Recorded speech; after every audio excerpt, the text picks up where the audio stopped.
On our last program, we talked about the death of a Knight Templar. And I hold in my hand the Sunday paper from the Glasgow, Scotland Sunday Post, which talks about the Knights Templar link to a missing heart. This man, Alistair Roslin Sinclair, was arrested in Israel as he tried to leave the country.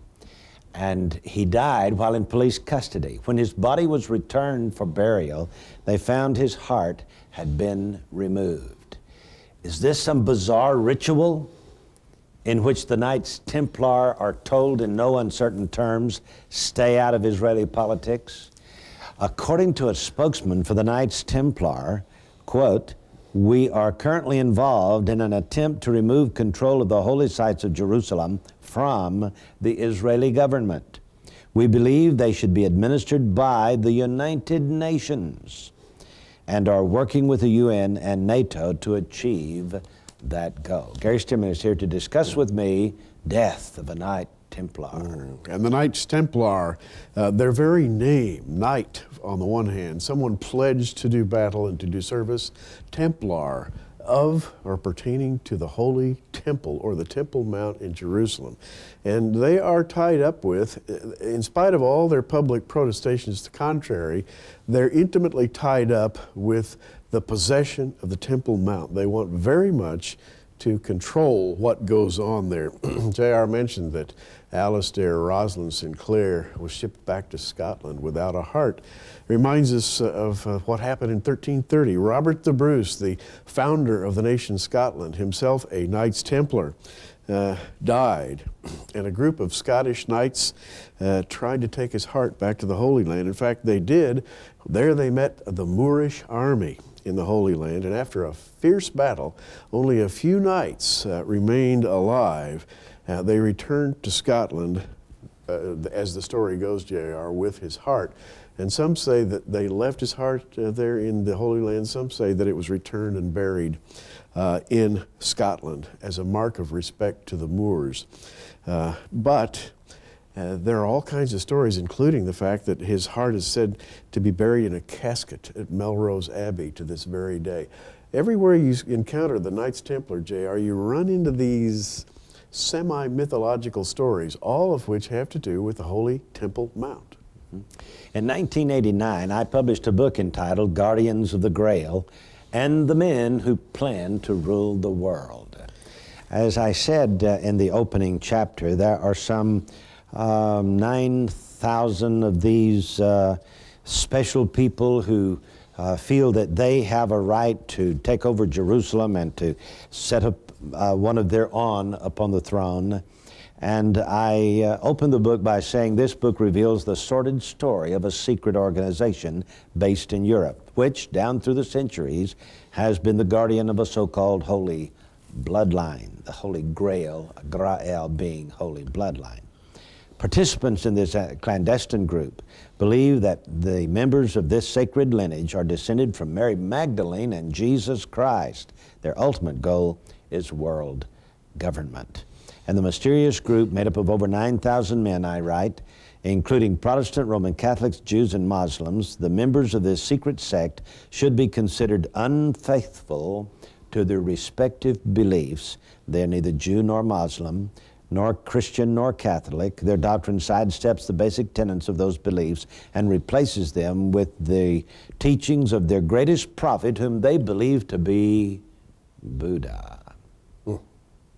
Wow. The Knights Templar. Knights Templar, shrouded in obscurity. You know, we can add another dimension to this story, J.R., because all of this happened to Alistair Roslin Sinclair in April of 1998. That is, he was on his way back to Scotland in the last 2 weeks of April 1998.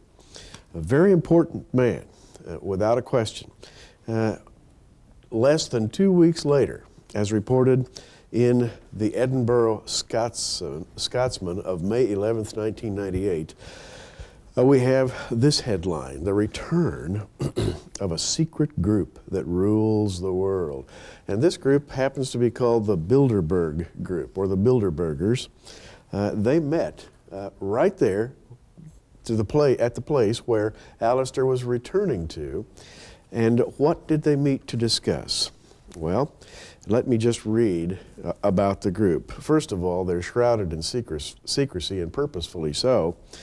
But they were founded in 1954 by Prince Bernhard of the Netherlands.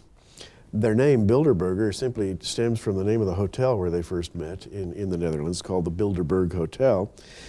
Why did they meet? In order to create, quote, a think tank of the great and the good to discuss globalization.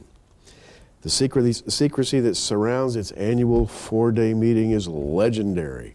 Delegates make no comments on the group's findings or discussions. However, Lord Carrington, who is the president of the group, said that they discuss high-impact cases in world politics, such as the U.S.-China diplomatic relations, long before Richard Nixon ever became involved. In other words, they're sort of the kingmakers.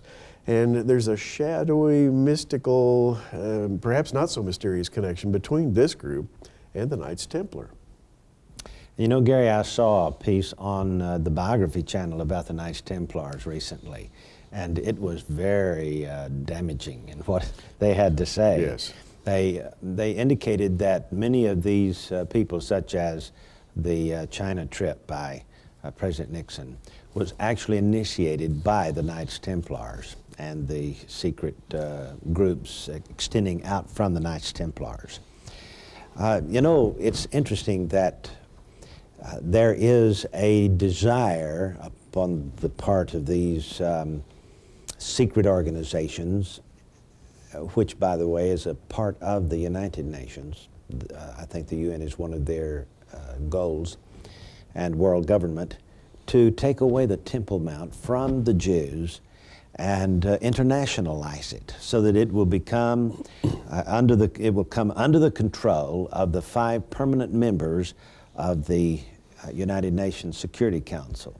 And that would be Russia with the feet of a bear, China with the tail of a dragon, so to speak, and France, which is the headquarters for the Knights Templar back through the centuries, and the Priory de Zion, which at one time were part and parcel of the same group.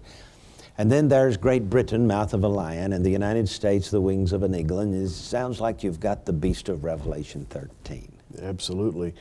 Another little picture element to add to this. I'm holding a book. Now, we're not offering this book, but it's a fascinating book if you want to obtain it. It's called Who Murdered Yitzhak Rabin by Israeli author Barry Chamish. Barry Chamish reveals in this book that Alistair Roslin Sinclair is a descendant, one of the original Knights Templar, and his official business, well, shall we say, quote unquote, unofficial business in Israel, was to negotiate for return of the Holy Temple Mount to this group of people who are meeting in order to determine the destiny of the world. Now, J.R., we don't know the names of these people. They're very shadowy. Lord Carrington is obviously the president of the Bilderberg Society, and other names would be highly recognizable, some in our government in this country, but they're all doing one thing, and that is they are attempting to internationalize the Temple Mount. And I think they will succeed, as we read on our last program from Daniel chapter 11, where the willful king, that is the Antichrist, is going to establish his headquarters in the Temple Mount. Now, Gary, you mentioned the Bilderbergers meeting in Scotland, where Barry Chamish was his destination, and he ended up dead. Yes. Is it possible that he was a part of the Bilderberg group and was going to bring some special message back to them, and they met rather hastily after his death? Is it possible that all of that swirls around the desire of these groups to have the Temple Mount? Yeah, Israeli author Barry Chamish definitely posits this.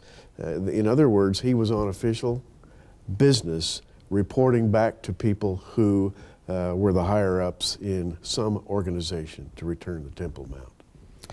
Well, there's a lot of things going on in Israel. When we return in just a moment, we're going to talk about the trip of Colin Powell and the views of the administration. Don't go away. The gentleman who died while in police custody in Israel was named Sinclair. The St. Clair family of France is pronounced Sinclair in England. And I have in my book, Guardians of the Grail, on page 27, the story of Pierre Plantard de St. Clair, which evidently is a relative of his, who in 1979 was the Secretary General of the Prieuré de Zion. That was a splinter group from the Knights Templar, interviewed in Paris by reporters from the BBC. When asked the question, does the Prieuré of Zion possess the treasures of the ancient Jewish temple, he said yes. He added, they will be returned to Jerusalem when the time is right. Gary, I feel the abomination of desolation coming on here. I feel like the Knights Templar and the international banking cartel, which of course is owned and controlled by the Knights Templar, will be after the Ark of the Covenant, after the Temple Mount, and possibly a sanctuary of their own. And the avowed and declared goal of the Priory of Zion, affiliated with the Knights Templar, is the restoration of the ancient dynasty of kings whose descendants number among modern European royalty. And the destiny of those kings is the control of the entire world, J.R. I am reminded so often of 2 Thessalonians chapter 2, where Paul, speaking of the day of the Lord, writes this, starting in verse 4, verse 3, let no man deceive you by any means, for that day shall not come. This is the day of the Lord he's speaking of.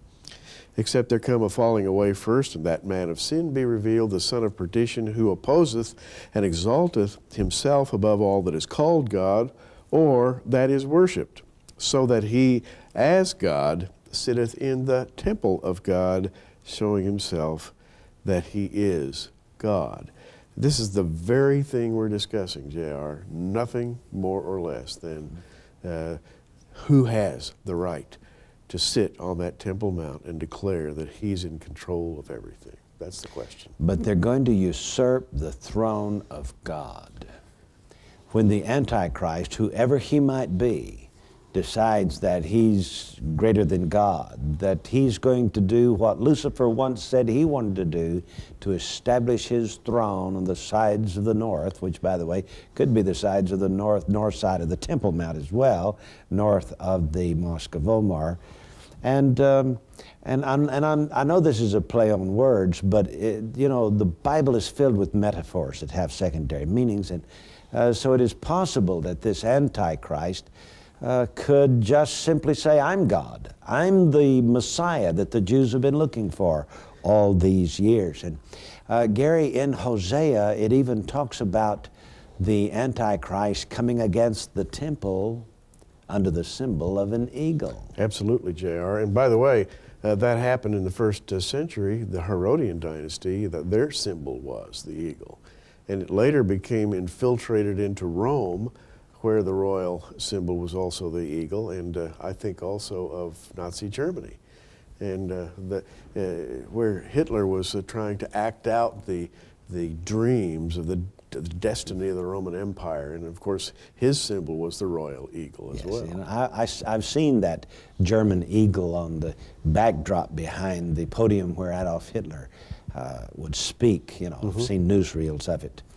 And of course, the symbol of the United States is an eagle as well. Yes. And so this opens up to a wide area of interpretation. Nevertheless, the Bible seems to indicate that the Antichrist will go onto the Temple Mount under the symbol of an eagle. Now, we've spoken of the fact that Ariel Sharon of the Likud party was recently elected in what can only be called a landslide by the people of Israel, who are sick and tired of left-wing interests trying to give away the land in order to obtain peace. And their voice came loud and clear. Well, J.R., even as we make this particular program, there's great argumentation about who is going to control Israel in the wake of this election, who will be nominated to what particular bureaucratic function. And on the weekend of February 24th and 25th, our Secretary of State, Colin Powell, visited first the Russian envoys in Cairo, then visited the Egyptians, then flew to Jerusalem, where he met first with the new Prime Minister, Ariel Sharon, and he chastised Ariel Sharon for being too strict and too hard on the Palestinians. Then he met subsequently, later in the weekend, with Yasser Arafat. He embraced him and said, "Don't worry, Mr. Arafat, we're going to get these intransigent Israelis to loosen up a little bit and let your workers go to work." JR, it was business as usual in our State Department. It's amazing that Colin Powell would actually take the side of the Palestinians and Yasser Arafat when it comes right down to the bottom line of all of this negotiation. I recall that George Bush, father of the present president, never went to Israel during his reign as President of the United States, or during his administration, and actually snubbed Israel, so to speak. He had disparaging remarks to make and never paid Israel any mind whatsoever. It was Bill Clinton who did it all when he came into office and set up, in very short order, the peace accord between the Palestinians and the Israelis. Absolutely, and if you remember back to those days of the George Bush administration, James Baker, the State Department of James Baker, was not particularly friendly to the Israelis. And it all boils down to this. As many people have said, energy lies under the sands of the Middle East. And the global consortium of interested parties, shall we say, are attempting to maintain stability on their own terms in that land. Anyone who stands up and becomes a destabilizing factor is sure to earn the scorn of the globalists. And Israel is usually blamed for this. JR, what amazes me and appalls me is that God is totally eliminated from this picture. It is as though God doesn't exist at all.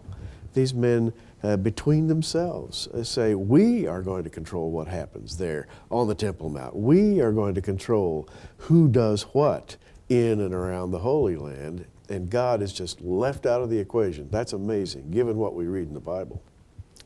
Recently, our president had a military installation in Iraq taken out with some of our firepower.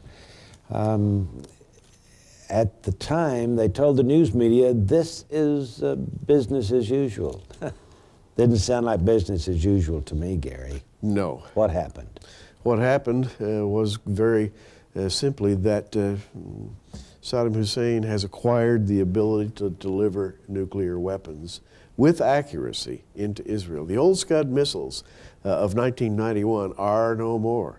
Now we have the new generations of missiles that have been copied by the Chinese and others from American technology, sold to all the interested parties around the Middle East, and Saddam Hussein now has accurate missiles. He has poison gas, and he has, as it is, I think, fairly reliably reported, at least 2 nuclear weapons, which can deliver perhaps 20 megatons each. One of those would wipe out Tel Aviv handily. And as I understand it, they were right on the brink of going to war with Israel. Yes. When we sent them a message to back off. And basically that's what happened. It's going to be interesting to see what happens in the days ahead, because I'm convinced that all of these efforts at peace will fail and these overtures to war will prevail. I think Israel will soon be fighting the fight of her life. Absolutely, JR, and as we have it in Isaiah 17, the glory of Jacob shall grow thin under these assaults. Hosea chapter 8, you were mentioning that a moment ago. Set the trumpet to thy mouth. He shall come as an eagle against the house of the Lord, because they have transgressed my covenant and trespassed against my law. Modern Israel, JR, is anything but a godly nation. Sad to say, the majority of people there are non-observant Jews. And the Lord says they will be judged for their idolatries. Yeah. And we'll be back in just a moment.